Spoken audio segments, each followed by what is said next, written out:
அதே மாதிரிதான் சில கணவன்மார்கள் இத்தினோண்டு காரியம் மனைவிட்ட கண்டா போகுது, நோண்டி நோண்டி நோண்டி கேலரி நைட்டெல்லாம் தூங்க மாட்டான். அந்த பொண்ணு தூங்க விட மாட்டாங்க, எழுப்பி எழுப்பி திட்டுவாங்க. இது ரசிக்கப்படாத அனுபவம். Is a pattern, is a life pattern. குடும்ப பொறுப்புள்ள கணவன் மனைவி குடும்ப பொறுப்புள்ளவர்கள். அவளுக்கு ஒரு பிரச்சனை வந்தா கணவன் தாங்கணும், கணவனுக்கு ஒரு பிரச்சனை வந்தா மனைவி தாங்கணும், வார்த்தையிலேயே தாங்கணும். இல்லைங்க, சத்தமா சொல்லுங்கயா. என்ன விஜய் எப்படி இருக்கீங்க? வார்த்தையிலேயே தாங்கணும். வார்த்தையே தாங்காம குரங்கு பிடிச்சி நோண்டு நோண்டு நோண்டுனா ராங் த்ரெட். அது என்ன இல்லை, த்ரெட்டு மரம் கலந்துச்சுன்னா ஜாடி தனியா மூடி தனியா, அது என்ன ஆகாதுங்க, நாட்டு சரியான ஃபேமிலியா இருக்காது, சரியான ஃபேமிலியா இருக்காது. முதலாவது கர்த்தர் ஆதரவு தருகிறார். வீட்டுக்குள்ள இருக்கிறவர்கள் என்ன பண்றாரு தெரியுங்களா? ஆதரவு கொடுக்கிற வாய்ப்பு. சத்தமா இந்த வீட்டை விட்டு மனைவி எங்கேயா போவா? இந்த வீட்டை விட்டு மனைவி எங்க போவா? யார்கிட்ட போவா? உன்னை நம்பி அல்லவா கல்யாணம் பண்ணி கொடுத்துருக்காங்க. தாயும் தகப்பனையும் முட்டு போட்டு உன்னை நம்பி பொறுப்பா இருந்து உன் கையை பிடிச்சு கொடுத்துருக்கிறார் முடியக்கார். எப்படி இருக்கணும், என்ன மாதிரி நீ கையை பிடிச்சி கொடுக்கும் போது எப்படிங்க? இன்பத்திலும் அந்த ஜபம் மறந்துட்டீங்களா? இன்பத்திலும் துன்பத்திலும் வாழ்விலும் சாவிலும் அந்த ஜபத்திலே இன்னைக்கு மறந்துட்டோம். உடன்படிக்கை ஜபம் அதெல்லாம் பண்ணி மறந்தாச்சு இல்லைங்களா? ஆனா எடுத்த நான் எப்படி இருந்தா இருப்பது? நானே உனக்கு ஏமா அழுதுட்டு இருக்கிறேன், ஏமா இப்படி இருக்கிறேன். Is a life partner.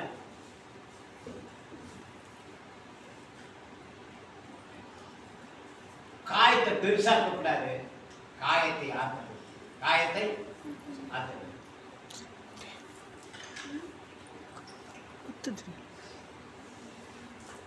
Operation surgery நம்ம வீட்டுக்குள்ளேயே செய்யணும். இருக்கிறீங்களா?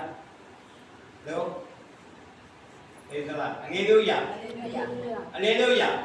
எனக்கு என்ன சொல்லிட்டு இருக்க, அந்த சரீரம் உமக்கு சொந்தம், அந்த சரீரம் உனக்கு சொந்தம். அல்லேலூயா.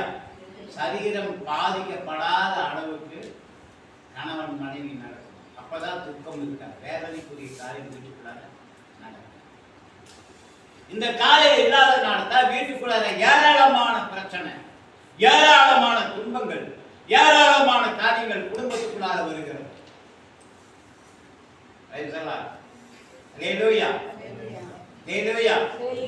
இங்க கவனிங்க, யோசேப்பினுடைய குடும்பத்தை பார்க்கும்போது யோசேப்பு மேல பகை உணர்ச்சி இருந்தது. அந்த பகை சகோதரர்களால பகை உணர்ச்சி இருந்தது. பயங்கரமான யோசேப்பு துன்பங்களை அனுபவித்தான், பயங்கரமான பிரச்சனைகள் வந்தது இருந்தது.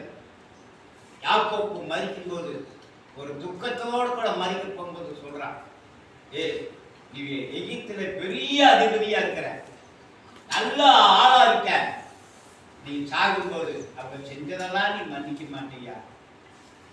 அவன் செஞ்சதெல்லாம் மன்னிச்சு மறந்து நீ இப்படி பண்ணுவியா அப்படின்னு சொல்லி கேட்கும்போது யாக்கோப்புடைய துன்பம், யாக்கோப்புடைய இருந்த இதை அவன் சொல்லும் போது ஆதியாகமத்துல கடைசி அதிகாரத்துல பாருங்க, ஐயா அதெல்லாம் நான் மறந்துட்டேன், அதெல்லாம் நான் என்ன பண்ணிட்டேங்க, சத்தமா சொல்லுங்கய்யா. யோசிப்பு என்ன சொல்றாங்க? மன்னிச்சுட்டேன், அதெல்லாம் மறந்துட்டேன், அவர்கள் என்னுடைய சகோதரர்கள். இருக்கிறீங்களா? ஹலோ, மன்னிக்காத சுபாவம் மன்னிப்பு. கிறிஸ்துவ வாழ்க்கையிலேயே முதல் இது என்ன தெரியுமா? மன்னிப்பு. என்னதுங்க? மன்னிப்பு. இதை உலகத்தான் செஞ்சாருங்க, உலகத்தான் செஞ்சான். பாருங்க, எம்ஆர் ராதா எம்ஜிஆரை சுட்டு போட்டாங்க. சுட்டு போட்டோன்னே அவருக்கு ஜெயிலுக்கெல்லாம் வந்த பிற்பாடு எம்ஆர் ராதா ஸ்டேஜில் உட்கார்ந்து இருக்கிறாராம். ஸ்டேஜில் உட்கார்ந்துட்டு இருக்கும்போது எம்ஜிஆரும் அங்கே வந்துட்டாராம். என்னமா நடக்கும், பயங்கரமா சண்டை வரும்னு எல்லாரும் நினைச்சாங்களாமா. எம்ஜிஆர் போய் நல்லா இருக்கிறீங்களா, உடம்பெல்லாம் எப்படி இருக்கு அப்படி இருக்கும்போது எம்ஆர் எந்திரிச்சு நின்று போய் அவர்கிட்ட கை கொடுத்தாராம். அந்த ஸ்டேஜே எல்லாரும் அப்படியே அழகா வேகமா பார்த்துட்டாங்க. வில்லனுங்க எப்படி பாருங்க, அவன் துப்பாக்கியிலே சுட்டது. ஆனா எப்படி பாருங்க, பார்த்த உடனேயோ என்ன நடந்தது தெரியுமா? எம்ஆர் ராதா செஞ்சதை எம்ஜிஆர் மன்னிச்சுட்டாரு, இவன் மன்னிச்சுட்ட. யாருங்க பாருங்க, எப்பேற்பட்ட ஆளு பாருங்க. அது கிறிஸ்தவ வாழ்க்கையில காணப்பட வேண்டும். இன்னைக்கு நிறைய பேர் டைவோர்ஸ் வர்றதுக்கு காரணம் என்ன தெரியுமா? சின்ன சின்ன தப்புவே மன்னிக்காதனால தான் குடும்பத்துக்குள்ளார டிவோர்ஸ் காரியம் வருது, கருத்து வேறுபாடு வருது, துக்கங்கள் வருது, வேதனை வருது. எல்கானா எப்படி பாருங்க ஆறுதல் கொடுத்தாரு, இவ்வளவு பெரிய ஆறுதல் கொடுத்தாரு பாருங்க. அந்த அண்ணாவுக்கு எவ்வளவு பெரிய ஆறுதல் கனவு மூலியமா கிடைச்சிச்சு பாருங்க.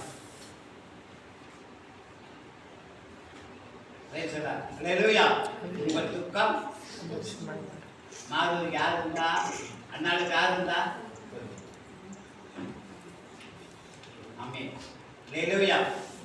ஒருத்தர் மன்னிச்சு இப்படி இருந்தா வீட்டுக்குள்ள எப்படி இருக்குங்க, அழகான வாழ்க்கை சொல்லுவாங்க.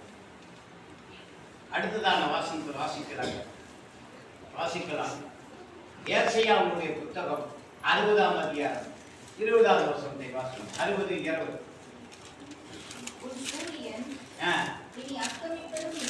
சூரியன் அஸ்தமிப்பதும் இல்லை, சந்திரன் மறைவதும் இல்லை. கர்த்தரே உனக்கு நித்திய வெளிச்சமாய் இருக்கிறார். கர்த்தரே உனக்கு என்னவா இருக்கிறாரு? சத்தமா சொல்லுயா. ஹல்லேலூயா, ஹல்லேலூயா. சூரியன் உதிக்குதோ இல்லையோ, இருக்கிற நிலா உதிக்குதோ இல்லையோ, கர்த்தர் உனக்கு என்னவா இருக்கிறார்? வெளிச்சமாய் இருக்கிறார். கர்த்தர் உனக்கு நித்திய வெளிச்சமாய் இருக்கிறார். உன்னுடைய துக்க நாட்கள் முடிந்து போகும். உன்னுடைய துக்க நாட்கள் முடிந்து போகும். உன்னுடைய வேதனைக்குரிய காலம் முடிஞ்சு போகும், சரியாய் போகும். ஆண்டவர் இன்னைக்கு பிராமிஸ் பண்றார் இந்த ஞாயிற்றுக்கிழமை. அல்லேலூயா, அல்லேலூயா, அல்லேலூயா. உன்னுடைய துக்க நாட்கள் இந்த ஞாயிற்றுக்கிழமைய என்ன ஆயிருக்க முடிஞ்சு போயிடும். ஏன்னா ஆண்டவரை நம்பி நீ வந்திருக்கிறாய், கர்த்தரை நம்பி நீ வந்திருக்கிறாய். நீ ஏமாந்து போக மாட்டாய். உன்னுடைய வாழ்க்கையில ஏமாற்றம் வரவே வராது. உன்னுடைய துக்கம் என்னவா இருக்க? உன்னுடைய துக்கம் இயற்கைகள் மாறி போகலாம், பருவங்கள் மாறி போகலாம். ஆனால் இயேசு கிறிஸ்துவின் வார்த்தையோ என்றைக்கு மாறாததா இருக்கிறது. நேற்று இன்று என்னைக்கும் மாறாத தேவன். அவர் சொல்றாரு, இன்னைக்கு கால வேளையில என்னை நம்பி நீ வந்ததுனால உன்னுடைய வீட்டுக்குள்ளார வெளிச்சம் பிறக்கும். இருளுக்குள்ளார இருந்த நீ வெளிச்சத்தின் பிள்ளையாய் மாறி உன்னுடைய துக்க நாட்களை முடித்துக் கொடுக்கிறேன். அல்லேலூயா, அல்லேலூயா. உன்னுடைய துக்க நாட்களை முடிச்சு கொடு. அல்லேலூயா, அல்லேலூயா, அல்லேலூயா, அல்லேலூயா. நீ வருத்தத்தின் அப்பத்தை சாப்பிட மாட்டாய். வருத்தத்தின் அப்பத்தை சாப்பிட மாட்டாய். ஒருவேளை சாப்பாடு சாப்பிடுறதுக்கு எவ்வளவு பாடுபடுற, எவ்வளவு கொடுமையான காரியத்தை அனுபவிக்கிறேன் என்று வாயிலிருந்து சொல்ல மாட்டாய். உன்னுடைய துக்கத்தை முடித்து கொடுக்கிறேன் என்று சொல்லி சொல்றார், செய்கிறேன் சொல்றார்.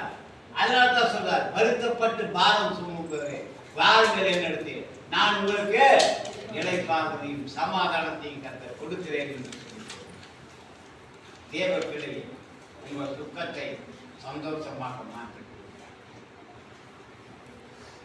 கடைசியாக வாசிக்கலாம்.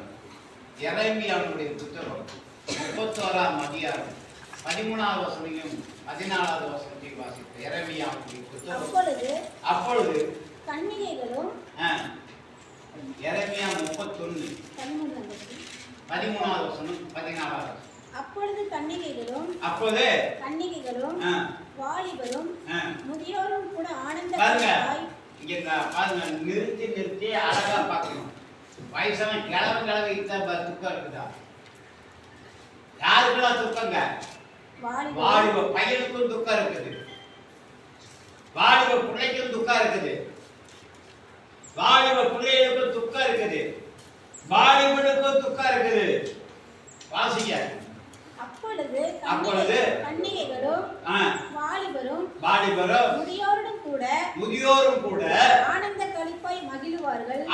களிப்பாய் மாறுவார்கள். நான் அவர்கள் துக்கத்தை சந்தோஷமாக மாற்றி அவர்களை என்ன பண்ணி துக்கத்தை என்னப்பா தம்பி, துக்கத்தை சந்தோஷமாக மாற்றி உங்களுடைய என்ன பண்றாங்க? தேற்றி ஆற்றி என்னங்க துக்கத்தை சந்தோஷமாக மாற்றி அவர்களை சந்தோஷப்படுத்துகிறேன். அவர்களை நான் என்ன பண்ணுவேன்? சந்தோஷப்படுத்துவேன். கரங்களை தட்டி கத்தரை சோத்திரம். முதியோருக்கும் சரி, வாலிப கன்னிகளுக்கும் சரி, எல்லாருக்கும் சேர்ந்து 8 வரைக்கும் சொல்லிட்டார். மாணிக்கு தர்சனிக்கு எல்லாத்துக்கும் சேர்த்து சொல்லிட்டார். பெரிய தர்சனிக்கும் சொல்லிட்டார், எல்லாருக்கிட்டையும் சொல்லிட்டார். என்னன்னு? நீ சந்தோஷம் துக்கத்தை மாற்றி சந்தோஷமா ஆனந்த கழிப்புள்ள சந்தோஷத்தினால் நான் உன்னை நிரப்புகிறேன். அது எப்படி தெரியுமா? நீ சாதாரண வரைக்கும் இருக்கியா?